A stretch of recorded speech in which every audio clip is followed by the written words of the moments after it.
Ако отидеш еднократно на басейн, даваш 3000 лона. 3 лева. Но ако си купиш по-голям брой билетчета или карта вече, ти излиза по лев, лев и 50.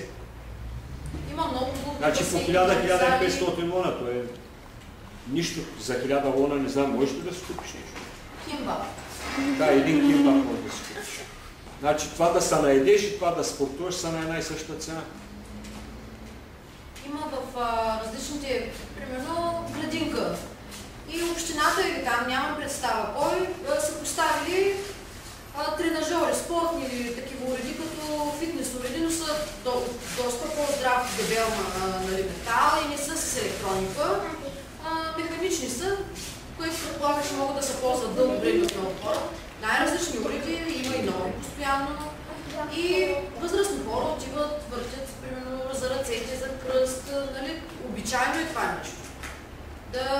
Възрастните хора да правят... Ходенето за здраве е много популярно. Там има много пътеки, по които ходят хора. Сега гледах по една от телевизиите реклама, значи тя е пусанска телевизия явно, да направят Пусан град удобен за велосипедисти. Има много велосипедисти в Пусан. И те са напълно екипирани хората, наистина. С спортни екипи, с хубави, скъпи велосипеди. Спорт не е като средство за придвижване. Ходенето за здраве е нещо много популярно. Има много тротуарчета, които са с тартанова настилка. Има и много опасни завои, които са с тартанова настилка или на цяло, или на ивици, които да убият скоростта и колата да не се хвърли в някакви трапки да стане така. Не знам, след това казали ли за корейските пътища? Те са много така безопасно построени. Сигурно може и по-добре, но по-старите пътища просто се вижда как има градация, нали, как са строени по един начин. Те също са много добре. И вече новите магистрали, които пак са доведени сигурно до State of Art. Не съм виждал, не съм карал, нали, в Западна Европа или в Америка, за да ги сравня, но са много удобни. Магистралата, която е от Мокто до Сеул, е съвсем нова магистрала, доколкото знам. И от Мокто тръгват 2 ленти в платно, а в Сеул влизат 5 ленти.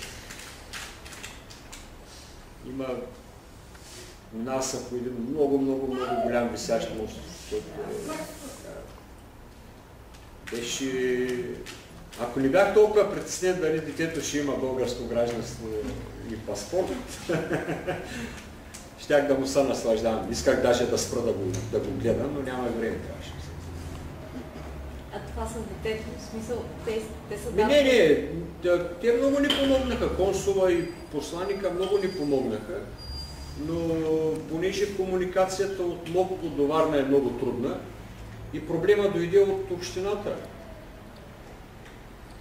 И когато се върнахме, вече консула пое инициативата, даже и риска бих казал, да осигури паспорт за еднократно пътуване за детето, за да можем да се върнем. И когато дойдохме тук, на местна почва всичко е лесно. Веднага, като се срещнеш лице в лице с хората, които се страхуват да издадат един документ, става бъде.